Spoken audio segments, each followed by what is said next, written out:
Oi, pessoal, tudo bom? Nosso último conteúdo que a gente viu na disciplina de Biologia Celular foi organelas e estruturas celulares, certo? E a última organela que a gente conversou foi sobre o núcleo. E como eu disse para vocês, o núcleo é a principal organela da célula, porque é nele que fica é dentro dele que fica todo o material genético da célula, e é o material genético que controla o metabolismo celular. Então, na aula de hoje, a gente vai estudar um pouquinho o que são esses materiais genéticos, a gente vai estudar como que é formado esse material genético, como ele é duplicado e para que ele serve, certo? Primeiramente, a gente vai falar dos ácidos nucleicos. Lá na aula de bioquímica, eu falei para vocês sobre alguns compostos orgânicos e eu não falei sobre o ácido nucleico. O ácido nucleico, ele também é um composto orgânico. Eu não falei para vocês lá na aula de bioquímica, porque senão ia chegar aqui vocês já iam ter esquecido o conteúdo, então eu preferi passar o ácido nucleico, que é outro composto orgânico, só quando eu fosse realmente falar dele e da estrutura do DNA e do RNA. Então, o ácido nucleico, eles nada mais são do que macromoléculas formadas por uma sequência de nucleotídeos. Ou seja, a gente tem o ácido nucleico, certo? Que é um polímero. E lembra que eu falei para vocês que o exemplo da proteína, por exemplo, a proteína é um polímero. Um polímero formado por vários monômeros, que são os aminoácidos. Aqui é a mesma coisa. A gente tem o polímero, que é o ácido nucleico, e esse ácido nucleico ele é formado por diversos monômeros, que a gente chama de nucleotídeos. Esses nucleotídeos ele tem a seguinte estrutura química. Ele é formado por uma base nitrogenada, isso daqui vai variar se ele é uma base nitrogenada de DNA ou RNA, a gente vai ver daqui para frente. Ele é formado por uma pentose, essa pentose também vai variar, pode ser uma ribose ou uma desoxirribose, dependendo se for um DNA ou um RNA. E um fosfato. O fosfato, independente se for DNA ou RNA, sempre vai ter um fosfato no nucleotídeo do DNA ou do RNA. O nome da ligação química que a gente dá para a ligação entre esses nucleotídeos, a gente chama de ligação fosfodiéster. Vamos tentar ver aqui direitinho como que funciona essa ligação fosfodiéster. Lembra que eu falei para vocês que o ácido nucleico é formado por nucleotídeos? Olha a estrutura do nucleotídeo. A gente tem uma base nitrogenada, que eu já falei para vocês que varia, uma pentose, que varia também, e um grupo fosfato. Como que funciona essa ligação entre esses nucleotídeos? Então, a gente vai ter sempre o carbono da pentose se ligando ao grupo fosfato. Então, sempre o carbono da pentose vai se ligar ao grupo fosfato. A gente chama isso de ligação fosfodiéster. Então, um nucleotídeo vai se ligando com outro através desse tipo de ligação, dando formato ou ao DNA ou ao RNA, certo? E como vocês podem ver aqui, a base nitrogenada ela sempre vai ficar fora, ela sempre vai ficar livre. Por quê? Porque se for um DNA, por exemplo, essa base nitrogenada vai fazer um outro tipo de ligação de hidrogênio com a outra base nitrogenada de outra fita do DNA. A gente vai estudar isso daí direitinho também lá na aula de DNA. Como eu falei para vocês, a gente tem diversas bases nitrogenadas e elas variam, dependendo se for DNA ou RNA. A gente tem a citosina, timina, uracila, adenina, guanina, e cada uma delas conseguem parear uma a outra. Por exemplo, são bases do DNA. Adenina, timina, guanina e citosina. Isso do DNA. Já o RNA, ele não tem timina. No lugar da timina, a gente tem a uracila, certo? A gente também pode classificar essas bases nitrogenadas de acordo com a sua estrutura molecular. Por exemplo, a gente tem as bases pirimídicas e as bases púricas.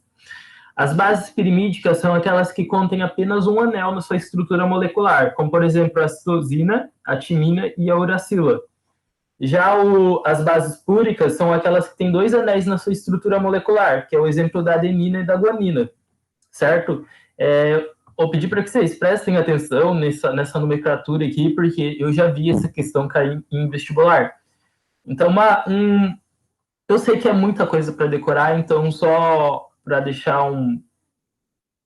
uma dica para vocês. Sempre que vocês lerem bases púricas, vocês vão tentar lembrar um nome que remete a algo puro. Eu, por exemplo, lembro de água. Quais são as 2 primeiras letras da palavra água? É a letra A e a letra G, certo? Então, a gente pode meio que associar o A com a adenina e o G com a guanina. Então, a gente sabe que as bases púricas são adenina e guanina. Então, o resto, as pirimídicas, todo o resto, que é citosina, timina e uracila, todo esse resto vai ser pirimídicas, beleza?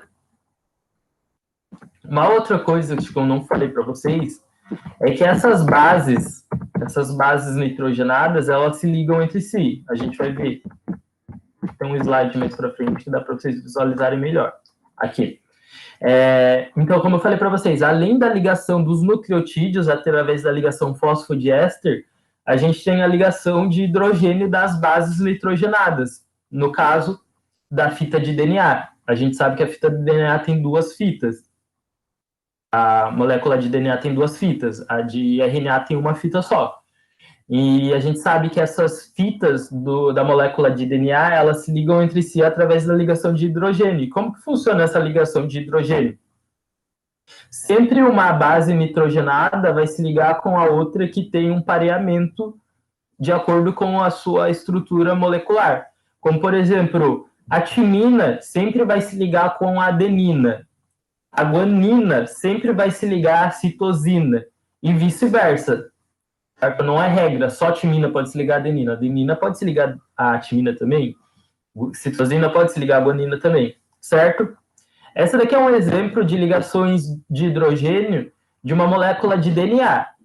Se fosse uma molécula de RNA, no lugar da timina, a gente teria a uracila, certo? Aqui só para vocês saberem diferenciar melhor esses ácidos nucleicos, por exemplo, o RNA, a pentose, vocês sabem que a pentose, né? Pentose é aquele monossacarídeo de 5 carbono. Então, o RNA, ele é uma pentose, a pentose dele, no caso, é a ribose, que tem essa estrutura química aqui, certo? Então, é um monossacarídeo com 5 carbonos, 1, 2, 3, 4, 5, certo? E já no DNA, a pentose presente no DNA é a desoxirribose. Por que, como vocês podem ver, tanto o RNA como o DNA, eles são formados por pentose. A única coisa que vai diferenciar o RNA do DNA em termos de pentose é a sua estrutura química. Por exemplo, como vocês podem ver aqui, tem um carbono da pentose aqui, que ela está ligada a uma hidroxila, certo? Essa hidroxila, já no DNA, ela perdeu um oxigênio, por isso que a gente chama de desoxirribose, esse processo de desoxidação. Então, ele perdeu um oxigênio da sua molécula, por isso que o nome dele se chama desoxirribose, certo? A partir do momento que ele perdeu esse oxigênio, a sua estrutura química se diferenciou da outra ribose, da ribose, no caso. Desculpa. Então, a gente tem agora, só para exemplificar, para ficar fixo na cabeça de vocês, qual é a principal diferença do DNA e do RNA. Vamos começar pelo RNA, que é o ácido ribonucleico. Primeiro, que local que é produzido o RNA? O RNA ele é sempre produzido no núcleo da célula através de um processo que a gente chama de transcrição, onde ele usa a fita de DNA como molde para criar uma nova fita de RNA. A gente vai estudar isso etapa por etapa na próxima aula. O RNA ele possui apenas uma fita, que a gente chama de fita simples. Os nucleotídeos contêm a ribose, As bases nitrogenadas dele são uracila, adenina, guanina e citosina, e o grupo fosfato. A gente tem 3 tipos de RNA, que é o RNA mensageiro, o RNA transportador e o RNA ribossômico. E cada um deles tem uma função diferente dentro da nossa célula, principalmente lá naquela etapa de síntese de proteína, que a gente vai estudar também mais a fundo lá para frente. Por exemplo, o RNA transportador é responsável por carregar os aminoácidos. O RNA mensageiro é aquele que transcreve o código genético e leva para o citoplasma. O RNA ribossômico é a parte constituinte do ribossomo. Lembra lá na aula de estrutura que eu falei para vocês que o ribossomo é formado por RNA ribossômico, certo? Mas não se atentem muito a isso agora, que a gente vai ver bem mais a fundo esse processo de síntese proteica. Aí depois a gente tem o DNA, que é o ácido desoxirribonucleico. O DNA ele tem esse formato helicoidal, com uma fita dupla. Então, ele tem 2 fitas unidas por bases nitrogenadas em forma de alfa-hélice. Como vocês podem ver, ele faz esse formato helicoidal, porque as bases nitrogenadas vão se ligando entre si. Os nucleotídeos dele é a desoxirribose. As bases nitrogenadas é a timina, adenina, guanina e citosina, e o grupo fosfato, certo? Então, nessa tabela aqui dá para vocês verem bem melhor as principais diferenças entre o RNA e o DNA. Por exemplo, o RNA ele tem uma fita simples, as bases púricas dele é adenina e guanina, as bases pirimídicas é a uracila e citosina, a pentose dele, ou seja, o açúcar que forma ele é a ribose. E qual que é a função do RNA dentro da célula? Presta bem atenção nisso, na função. A principal função do RNA dentro da célula nada mais é do que sintetizar proteína. Em alguns organismos, ele até pode servir como material genético, mas a principal função dele é sintetizar proteína. Aí depois a gente tem o DNA, que tem uma fita dupla. As bases púricas dele é a adenina e a guanina. As bases pirimídicas é a timina e citosina. E a sua pentose é a desoxirribose. E presta atenção, a principal função do DNA dentro das células é armazenar e transmitir toda a informação genética do organismo. Ou seja, toda a nossa informação genética está dentro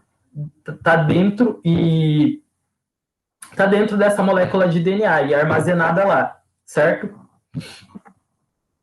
Então, na próxima aula, a gente vai começar a estudar mais a fundo essa molécula de DNA. A gente vai estudar bem melhor como que é essa fisiologia, morfologia dessa molécula de DNA.